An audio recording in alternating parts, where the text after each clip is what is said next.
हरिबोल श्रीमद्भागवत चतुर्थ स्कंद पंचम अध्याय। कहे मैत्रेय मुनिवर सानंदे सुन हे विदुर। हरिबोल मैत्रवाच नारद वाक्यवधाने रुद्र उठिले कोपमने दक्षर यज्ञ नाशार्थे कोप बसिला रुद्र चित्ते। रुद्र वदने कोप देखी विबुधे गगन उपेक्षी कंपिले रुद्र कोप शुणी महाप्रलय प्राय मणि दंते कामड़ी ओष्ठपाटी प्रचंड कराल भ्रुकुटी जटा कलापे अग्नि जले देखी कंपिले दिगपाले से एक जटा उपाड़ीन भूमि रे कले निक्षेपण से जटा भूमि रे पड़िला तहिरू पुरुष जन्मिला ताहार नाम वीरभद्र प्रलय काले जने रुद्र सहस्र बाहु मेघवर्ण अनल प्राय नयन कोटिए सूर्य तेज जने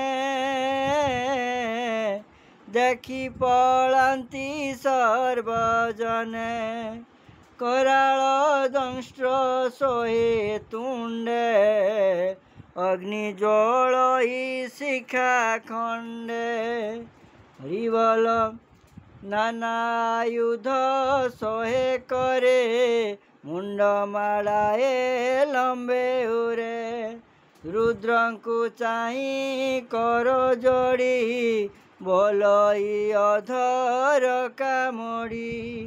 कह तू कि करिबी मुही रुद्र बोलंती ताकू चाही तू अगणक ईश्वर एबे तुमर बोल कर दक्षर प्राण यज्ञ संगे विनाश कर रण रंगे तुमर अंश आत्मा रूपी सहस्रभुज शून्य व्यापी दक्षर यज्ञ नाश कर ताहार प्राण बेगे हर। हेमंत रुद्र आज्ञा पाई कोपे कंपई तार देही जलई अति कोपानले नमिला रुद्र पाद तले स्वभावे रुद्र आत्मा सेही तार महिमा केबा कही चलिला रुद्र गण घेनी सबदे कंपाई मेदिनी गर्जई भई रावण दे बेगे धामई द्रुत पदे शूल बुलाई दक्ष करे नुपुर बाजई पयरे धामई पवनहु बेगे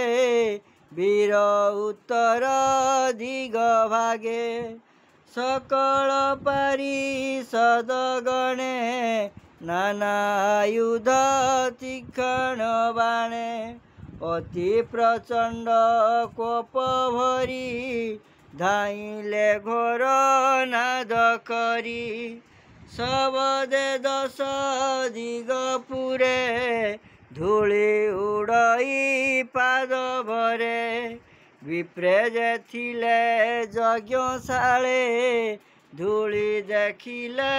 अंतराळे उत्तर दिगे रेणु देखी उठिले यज्ञ को पेखी उत्तर दिग को अनाई बोलती कुआरे चाही देख दिवसे घोरतम दिग न दिशे बात भ्रम एमन्ते देव विप्र नारी देखती हस्ते हस्त धरी बोलती कि तम घोर दिशई अति भयंकर प्रचंड नभ हे पवन तुम्हें आच्छादिला गगन प्राचीन वर्णी दंडधारी जेणु अछई प्राण धरी तांको प्रसादे दस्यु नाही उत्पात हेला किस पाई गोरु चरण धूଳି नोहे एकी तिमिर काहू होए आज की प्रलय होइब बाम की होइब दैव प्रसूति आदि बाम जेते उठी चाहती दुख चिते सर्व दुखित मना होई प्रचंड बात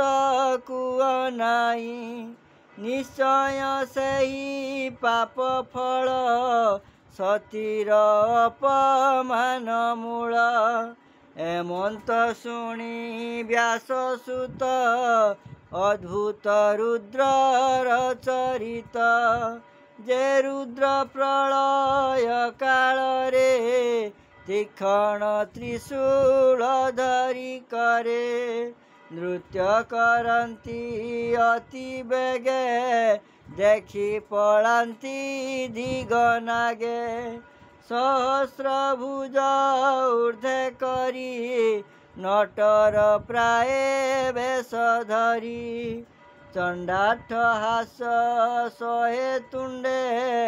जन्हे बिजुली मेघ खंडे असह्य तेज जोग बल दिशई भ्रुकुटी कुटिल कराल दंष्ट्र सहे तुंडे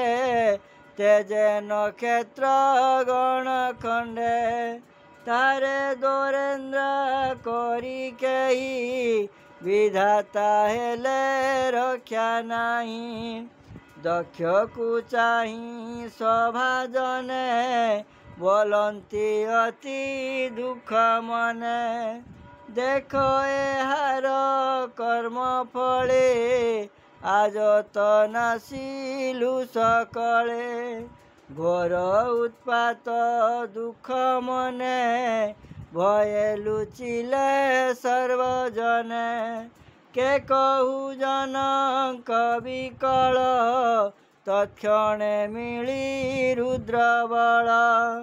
नाना आयुध धरी करे बेगे बेढ़िले यज्ञ घरे पीत पिंगल दिशे वर्ण केही बाम कर आनन सबदे गगन उछुळे बेगे पशिले यज्ञशाळे केहू भांगती यज्ञवास के पत्नीशाला करे नाश हरिबल जय जगत कृपाळु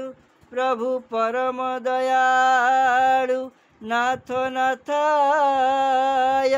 देव देवाय अज्ञानी मानंकु ज्ञान दियंतु प्रभु जगतरे प्राणी मंगल वृद्धि करंतु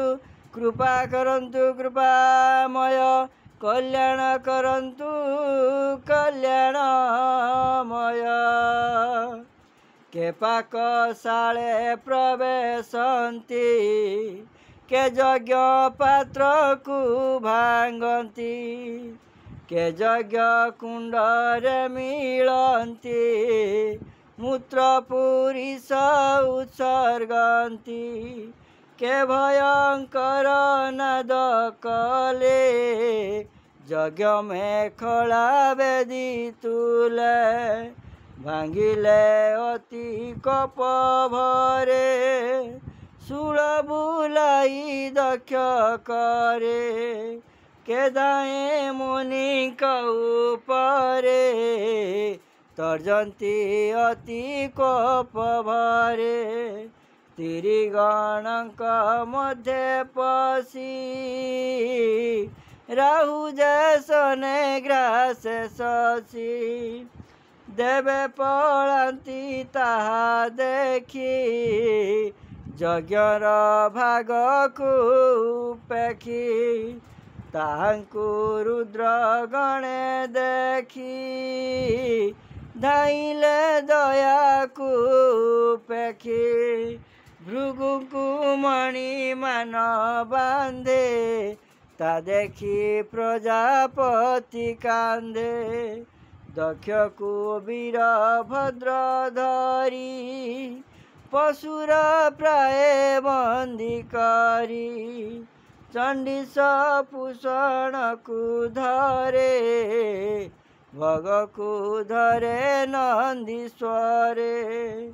यज्ञ देवता जेते थिले ऋतिज ऋषि विप्रतुले रुद्रगणक तेज देखी बाजिले यज्ञ को पेखी भृगु यज्ञ होमकारी घृत खेपन्ति श्रुवधरी ताहांक केशवाम हस्ते रोषे से धोइले तुरिते ताहांक दाढ़ी दक्ष करे पुणी उपाड़ी कप भरे सभारे पद्म जोनी बोला जे धाड़ी हलाई हसिला उपाड़ी भृगु लंब दाढ़ी भृगु कुरसे तोले पड़ी चक्षु पाड़ी नखग्रे पूर्वर साप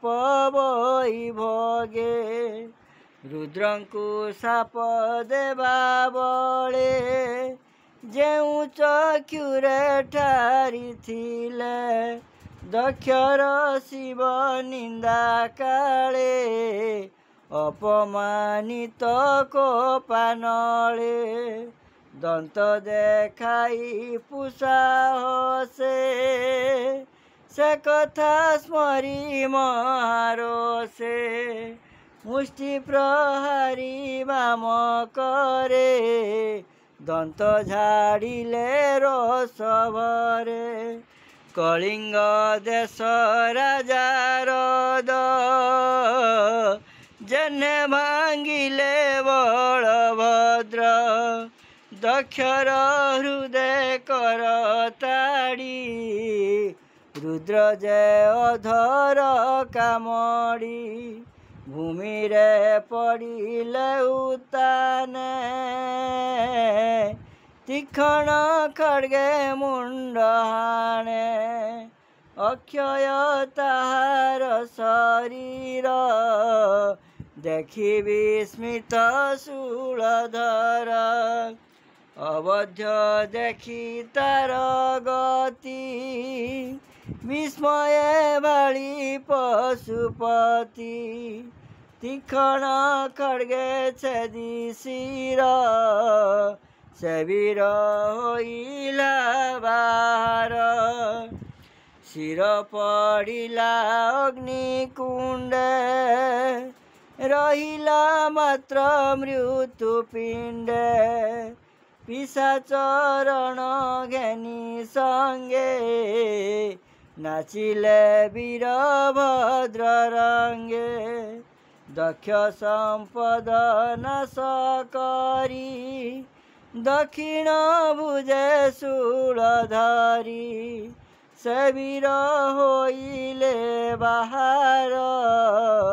देखि कंपिले सुर नर से रुद्र चरण पंकजे ब्राह्मण जगन्नाथ भजे। हरि बोल। इति